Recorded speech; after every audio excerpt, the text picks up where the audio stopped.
अस्सलाम वालेकुम नाज़रीन, प्रोग्राम ओपिनियन में अली काजी में भलीकार आवां यासिर अहमद मूंखे स्टूडियो में जॉइन कनि था सीनियर तजियाकार Ali Qazi sahab. Welcome Ali sahab. Thank you Yasir. Ali sahab, Sheikh Rashid sahab अॼु नवाज़ शरीफ़ साहब जी जेके ॻाल्हियूं हलनि पियूं पियूं त नवाज़ शरीफ़ साहब अचनि था नथा अचनि, जेको कल्ह ताईं त मियां जावेद लतीफ़ साहब चवनि था त बसि हिकु ॾेढ हफ़्ते में तव्हांखे ख़बर पवंदी त नवाज़ शरीफ़ साहब कॾहिं था अचनि। पर खैर, शेख रशीद साहब चवनि था भई आ रहे हैं तो आ जाए, नहीं आना तो नहीं आए, मैं शेख होकर आपको टिकट देने को तैयार हूँ। चई तो तूफ़ान आ जाएगा, लोग कह रहे हैं तो ये आ जाएगा तो वो चला जाएगा। जी, हर पार्टी चाहती है इस्टेब्लिशमेंट का उसके ऊपर हाथ रहे, लेकिन इस्टेब्लिशमेंट ने इस बार फैसला ले लिया है कि वो मुंतखब गवर्नमेंट के साथ है। मसलो यह है त कुछ अर्सो अॻु ताईं शेख रशीद साहब चई रहा त हू न ईंदो नवाज़ शरीफ़, चिटो चई रहियो त न ईंदो। जी हाणे शेख साहब चए पियो अची वियो त हिकिड़ो तूफ़ान अची वेंदो। जी फ़र्क़ु त अची वियो, शेख साहब जे तज़िये में थोरो फ़र्क़ु इहो अची वियो त पहिरीं चइनि पिया त न ईंदो, हाणे चए ईंदो त हिकिड़ो कमाल थी वेंदो। ठीकु थी वियो। अच्छा, हिंदे त अचूं था त कमाल थींदो या न थींदो। ॿी ॻाल्हि इहा त इस्टेब्लिशमेंट जो जेको फरमाइनि पिया त टियों ॾींहुं बि चयूं त अञा ताईं इमरान ख़ान हुकूमत ते इस्टेब्लिशमेंट जो हथु आहे, ऐं हींअर बि चवनि पिया त अॼु बि चयूं त शेख रशीद इस्टेब्लिशमेंट जेका आहे उन फ़ैसिलो कयो आहे त उहो मुंतख़ब जेका चूंडियल हुकूमत आहे हिन सां गॾु बीहंदी। हिन में ॿ ॻाल्हियूं, हिकिड़ी ॻाल्हि पहिरीं बि गुज़ारिश कई त जॾहिं ताज़ो आसिफ़ ज़रदारी साहिबु चयो त खेसि ऐं त इस्टेब्लिशमेंट जो नालो बि न खयों, उन चयो त मूंखे चयो वियो आहे त फार्मूला कढी ॾियो, त मूं चयो त न। त अस्करी ज़रियनि वटां अख़बारनि में इहो वज़ाहत छपी हुई त अस्करी ज़रिया यानी इस्टेब्लिशमेंट जा ज़रिया इहो चवनि था त बाबा ज़रदारी साहिब खे ॿुधाए त कंहिं हुन सां राब्तो कयो, यानी ॿिए लफ़्ज़नि में आसिफ़ ज़रदारी जे दावा जी इस्टेब्लिशमेंट जे ज़रिए तरदीद कई त अहिड़ी का ॻाल्हि थी न आहे, ज़रदारी साहिबु हरूभरू पिया ॻाल्हि करे। ठीकु थी वियो। शेख रशीद ॿियो बयानु ॾिनो आहे त इस्टेब्लिशमेंट जो हथ बि आहे इमरान सरकार ते, ऐं इस्टेब्लिशमेंट जेका आहे हिन हुकूमत जो साथ ॾियण जो फ़ैसिलो करे चुकी आहे, त अञा ताईं तस्दीक या तरदीद को बि अस्करी ज़राए न पियो करे। अजीब ॻाल्हि आहे न, ज़रदारी साहिब जे बयान जी तरदीद थी सघे पई त हिते बि ॿिए ॾींहं ते हिते बि तरदीद या तस्दीक शेख रशीद जो थियणु खपे। अच्छा, टी ॻाल्हि इहा त अगरि इस्टेब्लिशमेंट इहो फ़ैसिलो करे छॾियो आहे त हू मौजूदा हुकूमत सां गॾु हूंदी, जो साथ ॾींदी या मथे ते हथु आहे, एसि ताईं ठीकु आहे। त पर थी सघे थो एतिरो फ़र्क़ु आयो हुजे गुज़िरियल महीने ॾेढ में त इमरान ख़ान हुकूमत सां त गॾु हूंदी पर ॿिए जी हरूभरू मुख़ालिफ़ न हूंदी। अॻु में त सूरत हाल इहा हुई त ज़ाहिर ज़हूर हुई त इस्टेब्लिशमेंट इमरान सरकार खे भरपूर सपोर्ट पई करे ऐं अपोज़िशन खे को स्पेस न पई छॾे। हाणे एतिरो महसूसु थिए थो त इस्टेब्लिशमेंट अपोज़िशन ॾे को मतिलबु शायदि रवैयो पंहिंजो चेंज कयो आहे, फ्लैक्सिबल कयो आहे। बाक़ी जेसि ताईं इहा ॻाल्हि आहे त को फ़र्क़ु पवंदो न पवंदो, ॾिसो ॻाल्हि इहा आहे त नवाज़ शरीफ़ तूफ़ान वूफ़ान त हाणे कहिड़ा ईंदा आहिनि, लेकिन बहरहाल हिकिड़ी हिन महिल पाकिस्तान जी सियासत में जेके मतिलबु पॉपुलर सियासत में या पॉपुलर वोट बैंक रखंदड़ अगरि हिकु ॿ शख़्सियतूं आहिनि त हुन मां सरे फ़हिरिस्त आउं चवंदुसि त हीअं नवाज़ शरीफ़ आहे पंजाब जे लिहाज़ खां। त पंजाब जी ऐं उहो बि GT रोड जी, पंजाब जी बि सराइकी बेल्ट ऐं GT रोड जी पॉपुलर हिमायत रखंदड़ सियासतदान अगरि अची जेल में वेहे थो, ऐं जीअं कल्ह बि गुज़ारिश कई पई त संदसि उमिरि बि 72-73 साल आहे, 2 दफ़ा दिलि जो बाईपास थियल आहे, तबियत में 19-20 थी सघे थी, इहो एतिरो वॾो वज़न न हूंदो। जेल में वेठल नवाज़ शरीफ़ पहिरियां बि त हुयो, एतिरो वॾो वज़न हूंदो, पहिरियां वज़न हुयो, छाकाणि त ख़ुदा न ख़ास्ता अगरि हुनखे जेल में कुझु थी वियो त इहो वज़न आउं नथो सम्झां त हीउ पंजाब जो माण्हू आहे, GT रोड जो सियासतदान लीडर आहे। ख़ैर हू त मुल्की लीडर चवनि था, पर आउं चवां थो जेका मेजर सपोर्ट आहे हुन त इहो चवनि मेजर सपोर्ट मेन हा, त उहो इनखे चवण हिन में को फ़र्क़ु नथो पए, तूफ़ान वूफ़ान कुझु न हूंदा आहिनि, फ़र्क़ु न पवंदो। ही शेख रशीद साहिबु हिकिड़ो सियासी कारकुन थी मुंहिंजे ख़्याल इंतिहाई वज़ीर थी ॻाल्हाए पियो। वज़ीर वीचारे खे ॻाल्हाइणो ई हूंदो आहे, तंहिंजे करे ॻाल्हाए पियो, न त इहा ॻाल्हि हर लिहाज़ खां सियासी अगरि गैर जानबदार थी तजियो कबो त हिकिड़ी बिल्कुलु सतही ॻाल्हि लॻे थी त नवाज़ शरीफ़ आहे त कहिड़ो फ़र्क़ु न सही जी हा नवाज़ शरीफ़ आहे कोई जहांगीर तरीन न पियो अचे ठीकु आहे जो कॉलर सां गॾु एडवोकेट मदद अली बबर हैदराबाद मां जी बबर साहब छा चवणु चाहींदा अस्सलाम वालेकुम। वालेकुम सलाम साईं काजी साहब खे हिकु तमामु इम्पोर्टेंट इशू ते अॼु आऊं यादि ॾियारींदुसि त हीउ जेको मसइलो शाह अब्दुल लतीफ़ यूनिवर्सिटी जी छोकिरी ख़ुशबू भट्टी ऐं वसाण छोकिरे जो हलियो पियो जिन खे ॿिन्ही खे आउं कोन सुञाणा। हाणे छा थियो आहे उहो त जॾहिं अॻिते हली इन्वेस्टिगेशन थींदी ख़बर पवंदी, पर अॼु असां टीवी में ॾिठोसीं त नौजवान छोकिरे खे हथ कड़ियूं हणी FIR कटी अथनि, हथ कड़ियूं हणी गिरफ़्तार पुलिस वठी वई आहे। हाणे हलो इहो सही आहे, गिरफ़्तार बि थियो, हथ कड़ियूं बि लॻियूं, पर सुभाणे इन्वेस्टिगेशन में उहो बेगुनाह थिए थो त पोइ इन हथ कड़ी हणणु हुनजी बेइज़ती थियणु उन जो तदारक छा हूंदो? तंहिंखां पोइ इतफ़ाक़ आहे हुनजी ज़मानत नथी थिए त हलो जेल में हलियो वञे, 8 ॾींहं 15 ॾींहं जेल में रहे, वरी बि इन्वेस्टिगेशन अथई त बेॾोही आहे त आउं इन खे बेॾोही नथो करियां, न को हुनजी वकालत थो करियां। आउं थो चवां त इहो जेको पावर पुलिस खे ख़ासि करे SHO आहे ऐं उहो इंटर पास ई हूंदो आहे त उनखे एतिरो पावर ॾिनो वियो आहे जो कंहिं माण्हू जी बि बेइज़ती कंदे देरि न कंदा आहिनि। उन लाइ FIR कटी वई, सही आहे। हाणे वरी इन्वेस्टिगेशन जी कराची में अलॻि आहे, उहो इन्वेस्टिगेशन सही आहे, ॾुआरी साबित थिए, DJ डिस्ट्रिक्ट सेशन जज खे लिखनि त हे ॾुआरी आहे, उनखां परमिशन वठनि, पोइ हू गिरफ़्तार थिए त सही आहे। बेगुनाह माण्हू गिरफ़्तार करे जी खपे थी SHO चाहे थी करे सघे थो। इन लाइ काज़ी साहब ऐं मीडिया खे करणु घुरिजे ऐं इहो नौजवान ते केॾो असरु पवंदो जेको अॼु स्टूडेंट आहे यूनिवर्सिटी जो, बेगुनाह सुबुह जो थियो त हुन ते छा गुज़रंदी हूंदी, कीअं दोस्तनि वटि वेंदो, कीअं क्लास में वेंदो, कीअं टीचरनि उस्तादनि जे साम्हूं वेंदो। ठीकु आहे ठीकु आहे। अच्छा जेका रिपोर्ट सबमिट थी आहे इन मामले ते सुप्रीम कोर्ट में जेका नोटिस ते रिपोर्ट सबमिट कराई DC साहिबान इन सभिनि खे जेको चयल हो त उन्हनि त इहा ॻाल्हि कई त जेको हीउ लॻे थो पियो बज़ाहिर इंसिडेंट त रिथाबंदी थी आहे प्रॉपर माना हरास करण जी, छो जो अगरि जे न कयो हुजे, हुननि बेस इहो ठाहियो आहे त अगरि जे न कयो हुजे हा त पोइ माफ़ी छो वठे। अच्छा पहिरीं आउं हिकिड़ी शइ वज़ाहत कयां, ऐं पंहिंजी वज़ाहत कयां। कल्ह के शो में मूं इहो चयो हो त कारूंजर जी जेका कटाई आहे उनजे रोकण जो स्टे ऑर्डर सुप्रीम कोर्ट जारी कयो आहे, ईअं न थियो आहे। ऐं उनखे करेक्ट कयां, हू लोकल जुडिशल मजिस्ट्रेट जेको आहे उन्हनि स्टे जारी कयो आहे नगर पार्क जे। सो मुंहिंजी माज़रत हिकिड़े मतिलबु फैक्चुअली आउं ग़लति हुअसि, हू हुते थियल हुई, मूं हुनखे कंफ्यूज़ कयो। जेका दरख़्वास्त जो ॾींहुं दाख़िल थी सुप्रीम कोर्ट जी, चङा वकील साहब फ़ोन कयो त मूंखे यादि आयो त इहा ग़लती मूंखां कल्ह थी वई। से हाणे हीउ हिकिड़ो डिघो बबर साहब किसो आहे। ऐं कंहिं बि नौजवान हुजे, बुज़ुर्ग हुजे, ख़ातून हुजे, ॿार हुजे, मर्द हुजे, उन सभिनी खां करे हटी करे कहिड़े ख़ानदान सां आहे, कहिड़े सां न आहे, इन सभिनी ॻाल्हियुनि खां कुझा सवाल इहो आहे त पोइ डिबेट बात निकिरेगी, डिबेट डिघी आहे। ऐं साईं बबर साहब लॉ मैन आहे, ऐं ले मैन आहे, लेकिन पोइ त ॻाल्हि इहा शुरू थिए त FIR जेका आहे, हीउ जेको अंग्रेज़ असांखे फर्स्ट इंफॉर्मेशन रिपोर्ट जो हीउ सॼो कॉन्सेप्ट ॾेई वियो आहे, इन खां पोइ त चयोसीं FIR। हाणे मिसाल आउं अगरि बबर साहब ते वञी केस दाख़िल करे छॾिया त पुलिस ॿधंदी चई छा कयोसीं, FIR आहे। FIR खां पोइ अच्छा कुझु कलम अगरि अहिड़ा लॻी वञनि जेके नॉन बेलेबल आहिनि, पोइ त अदालत में हलो। हालांकि उहो फर्स्ट इन्वेस्टिगेशन रिपोर्ट आहे, उहो फर्स्ट इन्वेस्टिगेशन रिपोर्ट। इन्वेस्टिगेशन हाणे हीउ नौजवान जेको आहे, साईं बार बार हुनखे बेगुनाह चए पियो, सही हुन ते पोइ अचूं था।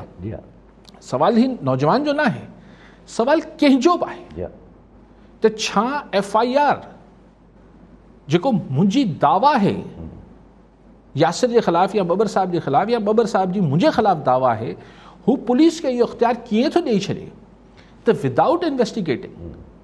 अच्छा पुलिस चए थी सही इन्वेस्टिगेशन लाइ ज़रूरी आहे त असीं यासिर या अली काज़ी खे ॿधी वञूं त माना लाकपनि जी जेका हालति आहे ऐं जीअं हू इन्वेस्टिगेशन थिए थी थाणे। अच्छा ज़मानत लाइ वञो, चवंदासीं जुडिशल रिमांड ते त वेंदो। जुडिशल रिमांड छा आहे? हिकिड़ो अगरि नौजवान पहिरियों दफ़ो ही या को बि ख़ुदा न ख़ास्ता को बि माण्हू नौजवान बुज़ुर्ग जी ॻाल्हि न जेल जे अंदरि घणंदो, या मुंहुं फाड़ींदा, या कपिड़ा लाराईंदा, अहिड़ी तज़लील कंदा, मार मोचड़ो जेसिताईं उनजी को पैसा पाई जो हिसाबु थिए, अंदरि मोकिलिबो।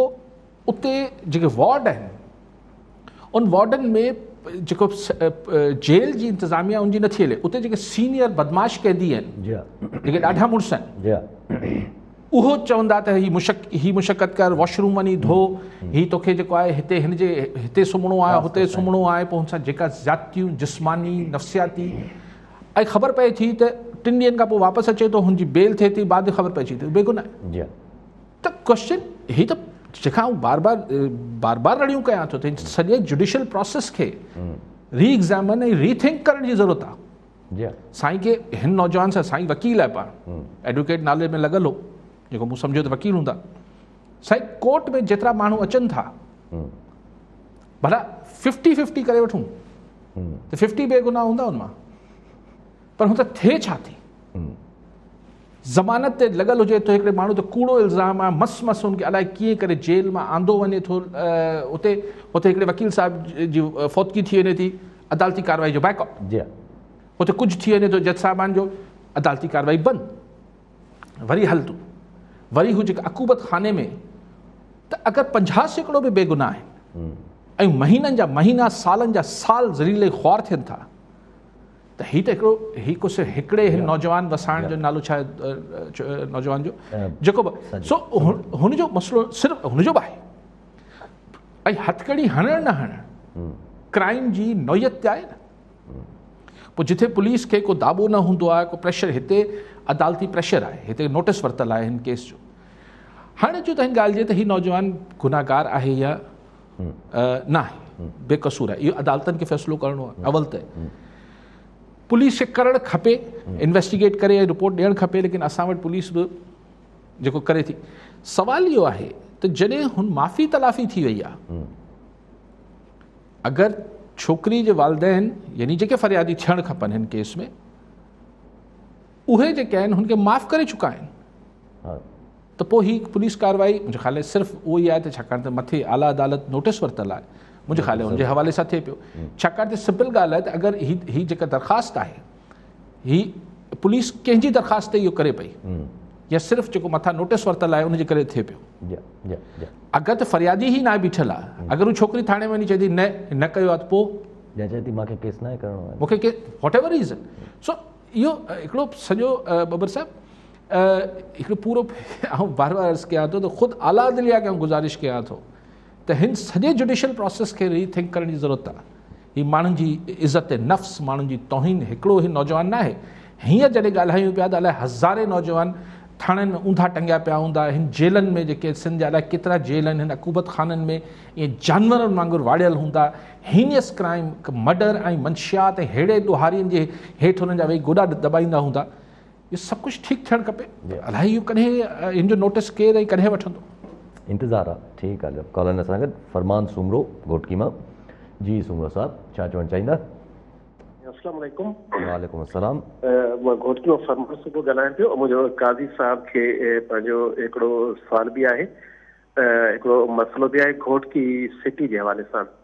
त 1 दिसंबर 2021 ते वफ़ाक़ी हुकूमत तरफ़ां फेडरल बोर्ड ऑफ रेवेन्यू असांजी प्रॉपर्टी जेकी आहे घोटकी सिटी जी प्रॉपर्टी, उन ते तक़रीबन 750% वैल्यूएशन जो हिकिड़ो नोटिफिकेशन जारी कयो हुयो त ही प्रॉपर्टी रेट हाणे हिन ते ई वरितो वञे।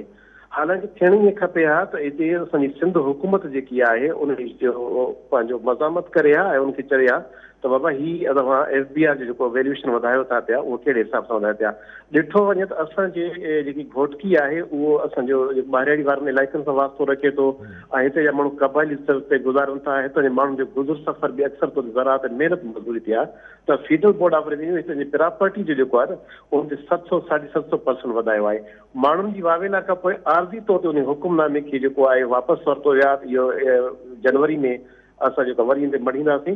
असांजी गुज़ारिश इहा आहे अली भाई साहिब असांजे पंहिंजो टेलीविज़न जे जेको असांजो प्लेटफॉर्म आहे उन ताईं गुज़ारिश करणु चाहियूं था त असांजी सिंध हुकूमत खे इस्तदा आहे SBR जेकी असां हालांकि इहे उन्हनि शहरनि में मड़ी वञे जिते बहिरिया टाउन ठाहिया विया आहिनि या जिते तरक़ी आहे शहरनि में, त उन्हनि में भली SBR लॻाई वञे। फेडरल बोर्ड को 7 वण या 7.5 वण जेकी माण्हू पंहिंजो ट्रांज़ेक्शन कनि था पिया सेल डीड ते जंहिंजो ख़र्चु अचे पियो तक़रीबन 20-25 हज़ार, त हाणे उन्हनि जो ईंदो 4 लख 2 लख 2.5 लख 7 लख ताईं। त इहे माण्हू काॾों बर्दाश्त कंदा, जेके महिनत मज़दूरी कंदा त काॾों बर्दाश्त कंदा। ठीकु आहे सुमर साहब, ॿियो बि कॉलर ज़ुल्फ़कार बबर मीरपुर खां। जी बबर साहब, छा चवणु चाहींदा? अलीका जी असांजी रिक्वेस्ट आहे कोर्स कंदा त इहो जेको डिस्पेंसर जो कोर्स करायो वेंदो आहे, हिन जी पॉलिसी रखियल आहे 38 साल एज जी। छा जी ऐं इहा कोविड जे करे हाणे जेका दाख़िला छोकिरा न वठी सघिया आहिनि शागिर्द ऐं दाख़िला कोन थिया, कोविड जे करे गैप थी वियो आहे, इहा महिरबानी करे अली काज़ी साहिब खे चऊं था, वज़ीर आला मुराद अली शाह खे चऊं था, इन जो गैप वधाए 40-42 साल तक रखी वञे त जीअं रहियल छोकिरा इहो डिस्पेंसर जो कोर्स करे सघनि। इहो असांजो। ठीकु आहे, ठीकु आहे। हाणे जेको सुमरो साहिबु घोटकी मां चयो त हीअ जेकी वैल्यूएशन ऑफ लैंड आहे, हाणे इहो हिकिड़ो तमामु डिघो सब्जेक्ट आहे।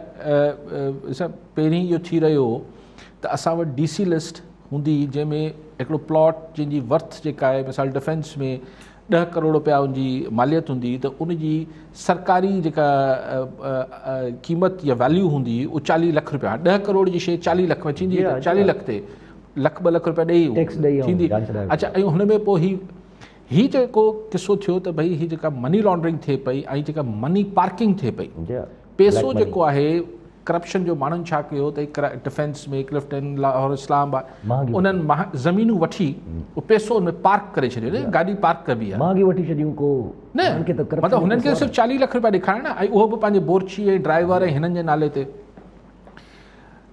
हीअ जेको हिननि खे मतिलबु जंहिंजे प्रेशर ते बि अची सरकार शुरू कयो त FPR वैल्यूएशन वैल्यूएटर्स रखिया विया त भई वैल्यूएशन कयो।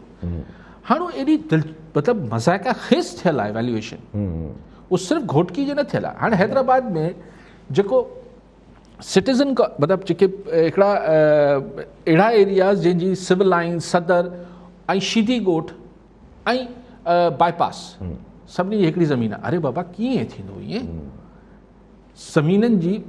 अच्छा, कराची में बि दिलचस्प थियल आहे। हाणे मिसाल हिकिड़ी बिल्डिंग आहे जेका मेन रोड ते आहे, कमर्शियल बिल्डिंग आहे, मिसाल हुनजी वैल्यू चवनि था त हीअ 10 करोड़ रुपए जी बिल्डिंग आहे, मिसाल 200 गज़ जी बिल्डिंग। हुनजे पोयां अंदरि घिटी में हिकिड़ी बिल्डिंग आहे, चवंदा हू 10 करोड़ जी। अरे भई कीअं थी सघे थी? छाकाणि त हू जेके बाबू वैल्यूएटर्स आया उन्हनि चयो भई लकीर जा फ़क़ीर आहिनि, हीउ इलाइक़ो आहे, हीउ छॾियो, हीउ थी वियो, हीउ इलाइक़ो आहे, केरु भई हिन पूरे इलाइक़े जा बेसिकली रेट खणी छॾिया। सो घोटकी जो बि हाणे 750% वधाइनि पिया।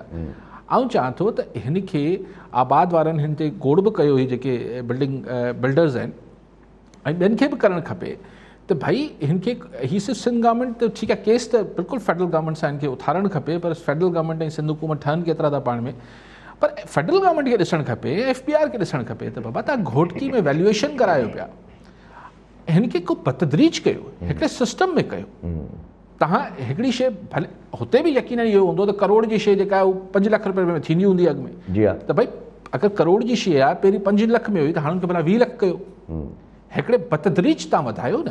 एक्चुअली हिन जो पोयां हिकिड़ो कॉन्सेप्ट इहो हो त जेको ब्लैक मनी हिन में पार्किंग थींदी आहे उहो बंदि थिए, ऐं अगरि को पंहिंजे बोरची या चौकीदार जे नाले ते वठे त हुनखां FPR सुभाणे पुछे त बाबा हीउ तूं 10 करोड़ रुपए जो या 7 करोड़ रुपए जो प्लॉट किथां वरितो आहे।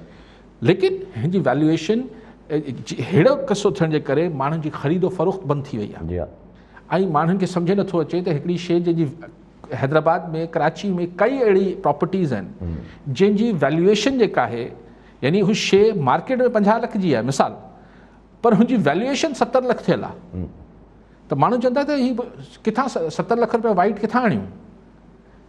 हिन खे लोकल माण्हुनि खे इन्वॉल्व करे, लोकल प्रॉपर्टी डीलर्स खे इन्वॉल्व करे हिकिड़ी जेन्युइन वैल्यूएशन कराई वञे, ऐं अगरि जेन्युइन वैल्यूएशन 100 रुपया बीहे थी त पहिरें मरहले में आउं सम्झां थो त 30 रुपया करणु खपे, वरी साल खां पोइ उनखे 35, 40 ईअं हिकिड़े 7-8 सालनि में हिकिड़े प्रोसेस में ही एक्चुअल प्राइसिंग ते वञी हिननि खे बीहणु खपे। हीउ तमामु वॾो मसइलो आहे, भले आम माण्हू जेतिरो इशू न आहे, पर जेको प्रॉपर्टी में या ख़रीदो फ़रोख़्त घर वठणु चाहे थो उन लाइ हीउ सभु मसइला वॾा आहिनि। ठीकु आहे, कॉलर सां गॾु बाबर मरी सागर मां। जी मरी साहब, छा चवणु चाहींदा? अस्सलाम वालेकुम।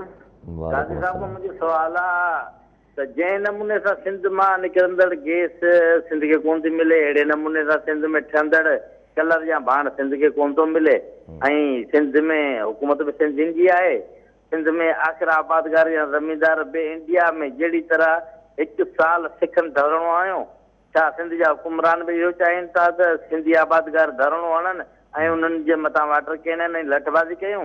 महिरबानी करे काज़ी साहिब सां इहा त राय पंहिंजी ॾींदा। ठीकु आहे मरी साहब, बिल्कुलु। नज़ीर बलोच मीरपुर खासमा। जी बलोच साहब, छा चवणु चाहींदा? हा साईं, सभु खां पहिरीं त अस्सलाम वालेकुम। वालेकुम सलाम। हा, मुंहिंजो अली काज़ी साहिब जिन सां सवाल आहे त ही जेको गवर्नमेंट जेको मिनी बजट पास करण जे लाइ वञे पई, जंहिं सां मुंसलिकी स्टेट बैंक जी ख़ुदि मुख़्तारी जो बि उन सां गॾु हिकिड़ो बिल आहे, ऐं छा अपोज़िशन इन खे रोके सघंदी जॾहिं त जेको ही पाकिस्तान जो जेको पैरामीटर थी आहिनि मुआशी इंतहाई ख़तरनाक हद ताईं जेको आहे पंहिंजो माइनस पे वञनि पिया, ऐं आवाम तमामु परेशान आहे महांगाई ऐं ॿियनि मुख़्तलिफ़ जेके मसइलनि जे करे।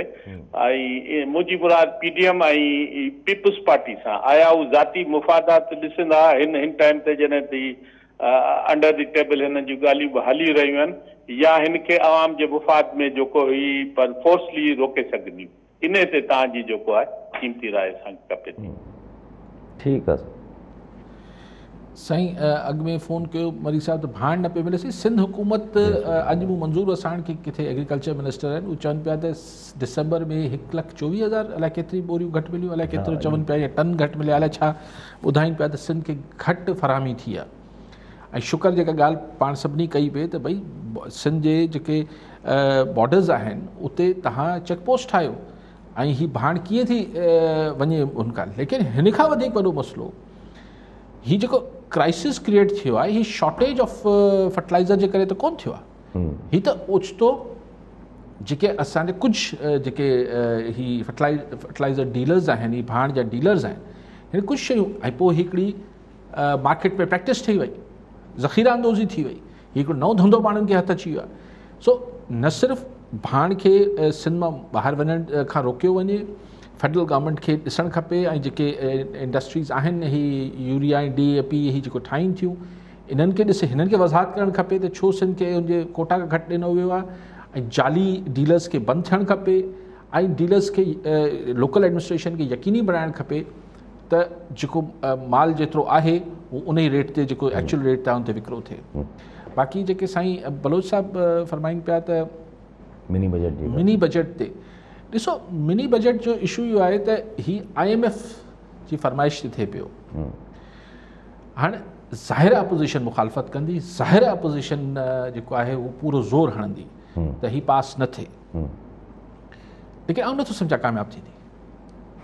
मिनी बजट पास थींदो, स्टेट बैंक वारो कानून बि पास थींदो, सभु कुझु पास थींदो जेको IMF सां रिथियलु आहे, छाकाणि त उहो सिर्फ़ु पास कराइण या मंज़ूर करणु सिर्फ़ु इमरान सरकार जी ज़िम्मेवारी न आहे, उनखे सभिनी जी ज़िम्मेवारी आहे तो पास थी। ऐं ख़ुदि अपोज़िशन खे बि जेको टाइम ॾिनो वियो आहे, जेको अॼु पेश थियणो हो मिनी बजट पार्लियामेंट में, त पोइ चऊं त न 10-12 मतिलबु ॿिए हफ़्ते में जनवरी जे पेश कबो, थोरो टाइम आहे, इन्हनि खे थोरो सम्झाइबो त बाबा इहो कोन थो थी सघे। ऐं ॻाल्हि इहा ई आहे न त जेको बंदि कमरनि में पुछंदा उन्हनि खां त अच्छा इहो न कयूं त छा कयूं, उन्हनि वटि बि PDM वटि बि या पीपुल्स पार्टी वटि कोई जवाबु त न आहे न। अच्छा ॿाहिरि निकिरी प्रेस में भले चवनि IMF खे मना करे छॾियो ऐं कशकोल टोड़े छॾियो, जीअं इमरान ख़ान चवंदो, पोइ जॾहिं हुकूमत में आहे त कशकोल फर्स्ट क्लास वॾा कशकोल ठही विया आहिनि। त बेसिकली ॻाल्हि इहा आहे त हींअर त IMF जी शर्त सिर्फ़ु इमरान सरकार जी ज़िम्मेदारी न आहे, ही रियासत खे जो इशू आहे। ही ज़ाहिर हिन महिल जॾहिं खोड़ सारा चैलेंजिस पाकिस्तान जे साम्हूं आहिनि, उनमें ऐं कल्ह त ख़ुशी थी त जेको हिकिड़ी पॉज़िटिव ॻाल्हि थी त सिक्योरिटी पॉलिसी जेका ठाही वई आहे, नेशनल सिक्योरिटी पॉलिसी, उनमें बि जेको आहे हू जेका मुल्क जी मईशत आहे उनखे सभिनी खां मतिलबु हुन सां जोड़ियो वियो आहे त अगरि उहा हूंदी, मईशत हूंदी त पोइ सभु कुझु हूंदो। त मईशत फ़िलहाल त तव्हांजी जेका आहे उहो IMF मिलणो $1 बिलियन आहे ज़ाहिरी तरह, लेकिन हुन सां खोड़ सारी शयूं ॿियूं जुड़ियल आहिनि। सो पाकिस्तान खे मतिलबु गवर्नमेंट वटि कोई चॉइस न आहे। प्राइम मिनिस्टर साहब पाण प्राइम मिनिस्टर साहब चवनि था त आलमी इदारनि खां जेका पोयूं गवर्नमेंट जेके कर्ज़ा वरिता आहिनि उन्हनि असांखे ग़ुलाम ठाहे छॾियो आहे, अॼु चयो आहे प्राइम मिनिस्टर साहब। पाण पोइ भेरे पढ़ियोसीं न त पोइ हुकूमतनि ते वरितो 3 सालनि में 48 बिलियन न 40 42 समथिंग बिलियन, $40 बिलियन 40 अरब डॉलर सिर्फ़ु इमरान ख़ान साहब हुकूमत वरिता आहिनि। हाणे यार केसि ताईं मूंखे लॻे थो इमरान ख़ान अगरि 8 साल खां पोइ बि हुकूमत में हूंदो चवंदो पोइ हुकूमत जे करे ही सभु कुझु थिए। बसि कर दो यार। मशीन खे असल में हलाइण जो ॿियो तरीक़ो कोन नथो मिले, न त इन करे हू ज़ुल्फ़िकार बबर साहब डिस्पेंसर लाइ जो त असां जी सही डिस्पेंसर मूंखे ख़बर न आहे त 8 साल हुई हाणे बिल्कुलु अगरि कोरोना ऐं हुनजे करे मामिलो थियो आहे त बिल्कुलु अगरि गवर्नमेंट खे कंसिडर करणु खपे डिस्पेंसर्स जी एज वधाइण खे। ठीकु आहे अली साहब अॻिते हलूं था। अली साहब मंज़ूर बसाण साहब अॼु पेशन गोरियूं कयूं आहिनि कुझु त रेटोरिकल माना जीअं जेकी ॻाल्हियूं हलनि थी पियूं बेसिकली उहे ई पेशन कई त 2022 जेको ख़तरनाक आहे ऐं नवाज़ शरीफ़ न ईंदो, मार्च खां पहिरियों मैं नथो ॾिसां वापसि इमरान ख़ान सरकार जी ॿीहर गवर्नमेंट न ईंदी, पर गॾो गॾु हुननि कुझु ॻाल्हियूं कयूं आहिनि जेके छो त मौलाना फज़ल रहमान खे KP में जेको हिसो मिलणो सो मिली वियो, हाणे न मिलंदो हिसो। ॿी ॻाल्हि हुननि कई आहे त बिलावल साहब खे मशरूत करे छॾियो अथऊं, हिकु त प्राइम मिनिस्टरशिप सां त बिलावल साहब जॾहिं प्राइम मिनिस्टर थींदा, ऐं ॿियो हुननि चयो त 2022 या 2023 में शादी जी पेशन गोई कई न।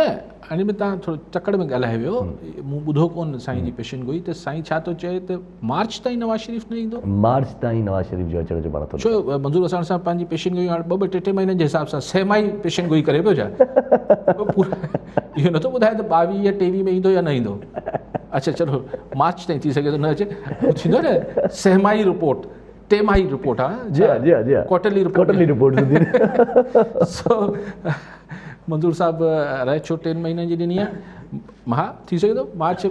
हिन में कहिड़ी अहिड़ी ॻाल्हि आहे जेके सभु पेशन गोयूं साईं ख़्वाब ॾिठा आहिनि, बिल्कुलु सॼी दुनिया खे ख़बर आहे 2022 जेके आहे उहो तमामु टर्मोइल आहे, पॉलिटिकल इकनॉमिकल अफ़गानिस्तान सिचुएशन असांखां वरी थोरो ग्रिप मां निकिरंदे महसूसु थिए पई, अमेरिकन प्रेशर, FATF, अलिफ बे ज़ाहिर आहे इवेंटफुल साल रहंदो। ऐं जेका मार्च ताईं त हा नवाज़ शरीफ़ मार्च खां ईंदो बि त मार्च खां पोइ ई तक़रीबन ईंदो। मौलाना फज़ल रहमान बाक़ी मौलाना फज़ल रहमान साहब वारी ॻाल्हि त वक़्तु ॿुधाए वठंदी, हाणे ॿियो मरहलो अची वञे PTI जो KPK जे बदिले। लेकिन मूंखे इहो सम्झायो त छा इमरान ख़ान साहब बिलावल भुट्टो साहब लाइ इहो चयो आहे त हू मंज़ूर हसन साहब त बिलावल साहब प्राइम मिनिस्टर थींदो पोइ शादी कंदो? 2022 में या 23 में प्राइम मिनिस्टर थी पोइ शादी कंदो। यार ही ज़्यादती आहे।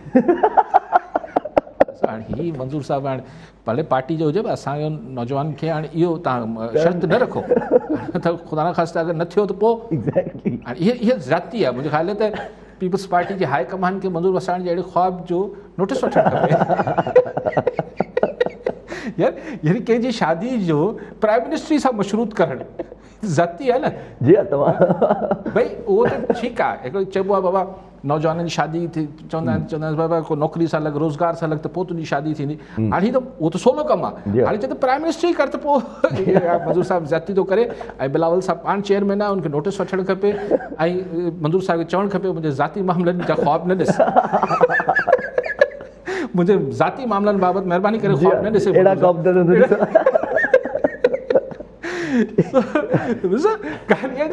प्राइम मिनिस्ट्री ताईं ख़्वाब भले ॾिसो, पर हाणे शादी खे हुन सां ॻंढणु ये खुली ज़्यादती है।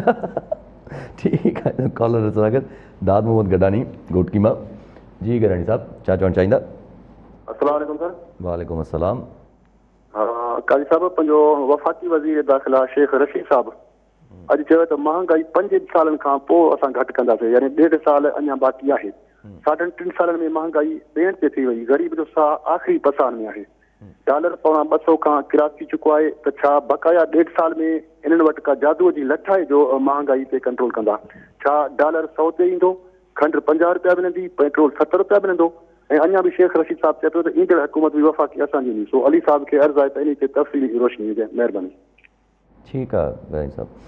शेख रशीद साहब चवंदा त असां 5 सालनि में इमरान ख़ान 5 साल में इमरान ख़ान जेको आहे उहो गुरबत ख़तमु करे छॾे, महांगाई ख़तमु करे छॾींदो। सर सही ॻाल्हि इहा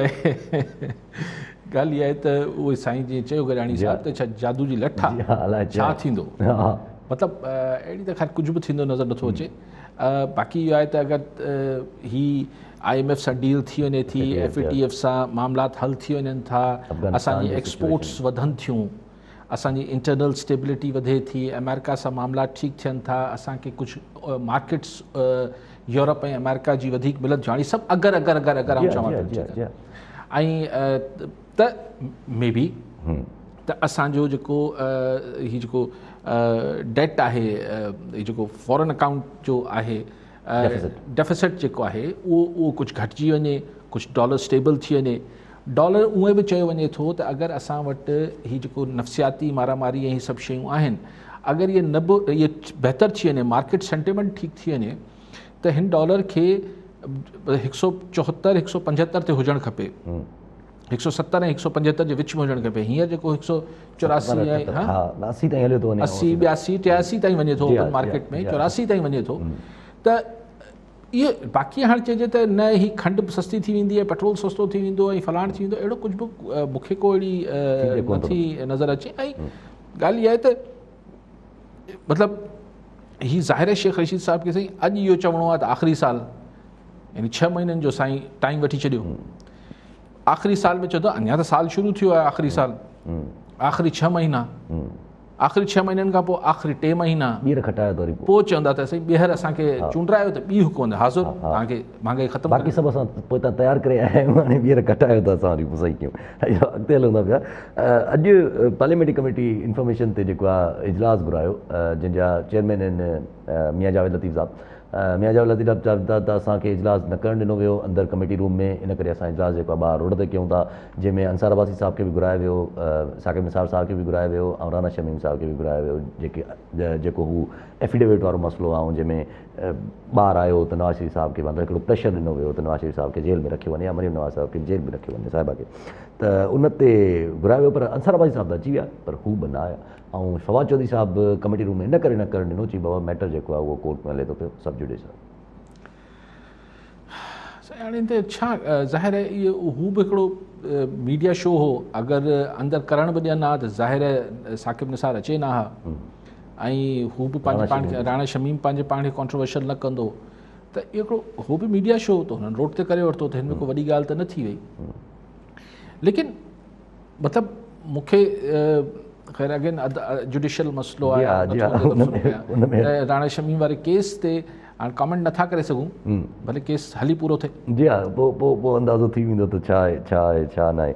सभु नस्ला टावर जे कल्ह जेको फ़ैसिलो आयो त सुप्रीम कोर्ट जेको चयो त गिरफ़्तारी कई वञनि, त अॼु छापा लॻणु शुरू थिया आहिनि, पर अञा ताईं को गिरफ़्तार न थियो। ॾिसो मूंखे त सम्झ नथो अचे त नस्ला टावर मुंहिंजे ख़्याल आहे त 10-15 साल पुराणो को प्रोजेक्ट हूंदो, एतिरो हूंदो, ख़बर न आहे। हा थी वियो, ठीकु आहे। त हींअर जेके सिंध बिल्डिंग कंट्रोल अथॉरिटी जा चङा मुड़ुस हूंदा, DG हूंदो, ॿिया हूंदा, उहे त हुन महिल हूंदा ई कोन, त हीअ छो हिननि खे छो गिरफ़्तार कयो वेंदो ऐं हीअ छो ऑफिसर मां ग़ाइबु थियनि पिया। थियणु त इहे खपे त ज़ाहिर ही जिन्हनि बि कयो हूंदो हू या हिन पोस्टिंगनि तां हटी चुका हूंदा या रिटायर थी चुका हूंदा या छा थी चुका हूंदा, ॿाहिरि मुल्क वेठा हूंदा, या ॿाहिरि मुल्क वेठा हूंदा, ॿाहिरि मुल्क ख़बर अथव न केरु वेठा आहिनि। सो पोइ हीअ अलाए छा आहे, ऐं एंटी करप्शन खे FIR कटण लाइ चयो आहे, हुन FIR बि अञा सील आहे, ख़बर त पए त हुन में नाला कंहिंजा आहिनि। जी हा, जी हा, पर उहो सिंपल आहे त अगरि हाणे हुन ज़माने जा क्लर्क ऐं को हेठि वीचारा हूंदा डिप्टी डायरेक्टर या को उनखे ॿधी वञे त ॿी ॻाल्हि आहे, लेकिन बेसिकली त ॻाल्हि पर बहितर इहो थियो त चलो इहो त मसइलो हल थियो त सिर्फ़ु माण्हुनि जिन्हनि अप्रूवल ॾिनो हाणे हुनजा नाला साम्हूं अचनि। हुन ज़माने में तव्हांखे यादि आहे सिंध बिल्डिंग कंट्रोल अथॉरिटी ते वॾो इशू हो, जंहिं ते रेंजर्स बि एक्टिव थी, पोइ सभु कुझु थियो, तव्हांखे यादि हूंदो, काफ़ी प्रेशर आयो हो, सॼो वॾो हिकिड़ो नुक़्ता तकरार हो वॾो सिंध बिल्डिंग कंट्रोल अथॉरिटी, उन में पोइ ऑफिसर हो काका साहब ऐं सभु ही सभु हुआ। त हाणे ॾिसूं कंहिंजो नालो नाला था अचनि, ठीकु आहे, सभु अॻिते रहंदा पिया। अॼु हिकिड़ो नंढिड़ो ख़बर पढ़ी त नंढिड़ो इशू हो, पंजाब में चवनि था त 70,000 अरबी टीचर्स जी, अरबी ॻाल्हाइण जा अरबी पढ़ाइण वारे टीचर्स जी नौकरियुनि जी शायदि चयो वञे थो त हायरिंग कई हुई। 70,000 माना बाक़ी हुननि जो स्कूल में उस्ताद पूरा आहिनि, बाक़ी पूरा आहिनि 70,000 अंग्रेज़ी, अच्छा पंजाबी तो त पढ़ाई नथी वञे, ठीकु आहे। हाणे 70,000 अरबी पढ़ाईंदड़, सुठी ॻाल्हि आहे, साईं रोज़गार ॾियनि था, सुठी ॻाल्हि आहे। ऐं मतिलबु हाणे पाण खे हरूभरू हिन खे जेको ताज़ो TLP सां मुआहिदो थियो सरकार जो, तहरीक लबैक वारनि सां, पाण खे हरूभरू हिन ॻाल्हि खे हुन ॻाल्हि सां जोड़ण जी ज़रूरत न आहे। छो था जोड़ियो अहिड़ी ॻाल्हियुनि खे? TLP सां त ॿिया मुआहिदो थियो, उन में इहो ज़िक्र हो ई कोन न हुयो 70,000 या 50,000 या कंहिंखे नौकिरी अरबी पढ़ाईंदड़नि खे नौकिरी मिलंदी, छाकाणि त ज़ाहिर आहे अरबी उहे पढ़ाईंदो जो अरबी पढ़ी हूंदी। अमूमन असां वटि मदरसनि में अरबी पढ़ाई वञे थी। सो तव्हां हुन ॻाल्हि खे हुन ॻाल्हि सां न जोड़ियो, मुंहिंजी तव्हांखे सलाह आहे त न जोड़ियो।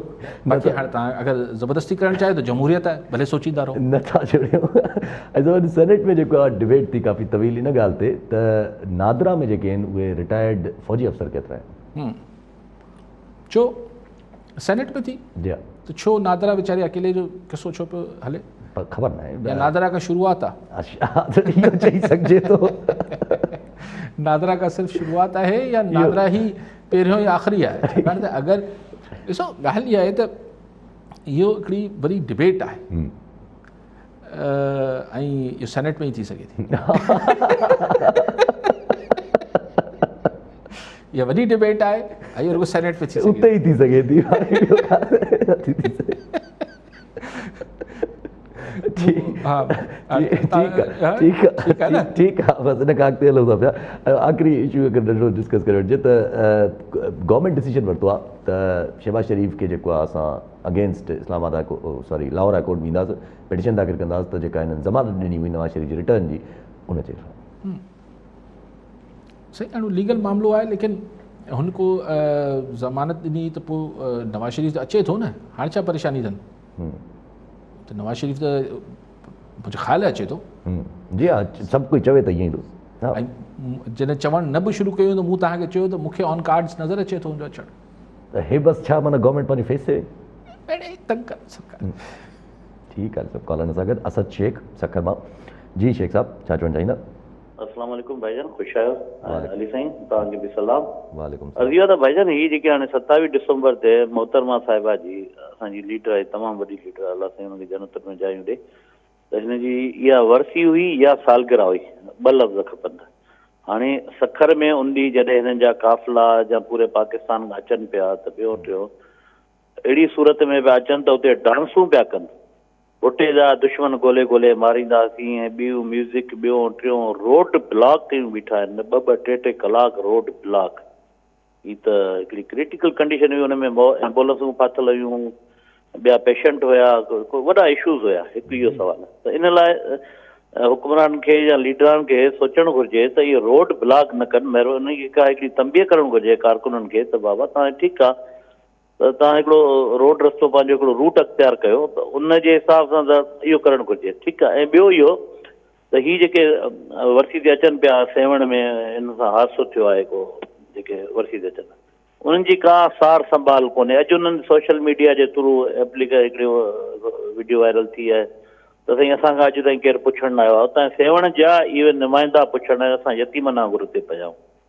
इन ते साईं जन खां आहे त गुज़ारिश। ठीकु आहे साईं। शेख साहब, ही त सोसाइटी में असांजे कोई अॼु या हिन दफ़े वारी वरसी हुई, ज़ाहिर सालगिरह त कोन्हे, इन ॾींहं ते शहीद कयो वियो बीबी खे, लेकिन हाणे सुवाल जेको तव्हां चओ पिया त हीअ रोड ब्लॉक थियणु हीअ असां वटि इहो को रुॻो पीपल्स पार्टी या हिकिड़ी पार्टी या हिकिड़े इवेंट सां मसइलो न आहे, सॼी सोसाइटी सॼे मुल्क जो मसइलो आहे। असां वटि एहतजाज बि थिए थो त रोड बंदि थियनि था, असां वटि ख़ुशी बि मल्हाइजी त रोड बंदि थियनि था, असां वटि कोई सियासी एक्टिविटी थिए थी तॾहिं बि रोड बंदि थियनि था। इहो सॼे पाकिस्तान जो इशू आहे। ऐं मतिलबु हाणे त ज़ाहिर माण्हुनि खे छाकाणि त एक्सप्रेशन नथो मिले, एहतजाज बि कंहिंजो ॻोठाणो कंहिंखे मारे छॾी थी पुलिस त उहो बि अची बॉडी रखी रोड ब्लॉक कनि था। हाणे इहो त हिकिड़ो पूरो अलॻि पूरी डिबेट आहे शेख साहब, इहो इनखे रुॻो तव्हां हिकिड़े इवेंट ऐं हिकिड़ी हुन सां नथा जोड़े सघो। हिकिड़ो पूरो आहे हिकिड़ो कल्चर आहे, अनफॉर्चुनेटली ही पाकिस्तान जो कल्चर आहे, ऐं पाकिस्तान जो न आहे, ही थर्ड वर्ल्ड कंट्रीज़ जो कल्चर आहे। ऐं उहे ख़्यालु नथा कनि त भई कोई हिकिड़े जीअं दुनिया में थींदो आहे एहतजाज बि थींदो आहे त रोड जे हिकिड़े कुंड में, पर उते वरी इंतिज़ामिया उहो रोड जे हिकिड़े पासे बीठल माण्हुनि सां बि जे एहतजाज खे मान ॾिए थी, पंज बि माण्हू बीठा हुजनि त मान ॾिए थी। असां वटि जेको रोड ब्लॉक न थिए तेसिताईं त SHO बि नथो अचे, SHO बि नथो अचे। अच्छा, ॿी ॻाल्हि साईं कई त इंसिडेंट थियो आहे, साईं हाणे मां छा गुज़ारिश करे सघां, ॾिसो माण्हू पंहिंजी ख़ुशी सां वञनि था न जेके, पोइ उन्हनि जी चॉइस आहे, उन्हनि जी के मालिकी थिए थी नथी थिए, पोइ इहो उन्हनि जो पंहिंजो तालुक़ु आहे। शेख साहब तव्हां छो था फ़िक्रमंद थियो? ऐं ॻाल्हि इहा आहे त हू हुननि खे ज़बरदस्ती को वाड़े को बसनि में त कोन वठी आयो, पंहिंजी मर्ज़ी सां अगरि वञी रहिया, अला पनाह ॾे, हुननि सां हादसो थियो, ॾुखाईंदड़ ॻाल्हि आहे, तकलीफ़ दे ॻाल्हि आहे, सभु कुझु ठीकु आहे, पर हाणे हू पार्टी जा कारकुन ऐं सपोर्टर आहिनि, हू पार्टी हिकिड़ी फैमिली वांगुरु चवनि था त असीं हिकिड़ी फैमिली आहियूं, त ॿिए जे घरेलू मामलनि ते पाण छा ॻाल्हायूं? जी मतिलबु मूंखे त ॾुख आहे, ऐं ज़रूरु पार्टी वारनि खे बि ॾुख हूंदो, हाणे हुन केरु वञे थो नथो वञे, वञणु घुरिजे, हिकिड़ी ॻाल्हि आहे, हुननि जो मसइलो आहे। जी हा, पाण पार्टी ॾिसी वठे। ठीकु आहे, वरी महिरबानी साहब। नाज़रीन, अॼु जे प्रोग्राम जो वक़्तु पूरो थियो, वरी मिलंदा ईंदड़ प्रोग्राम में, दुआ में।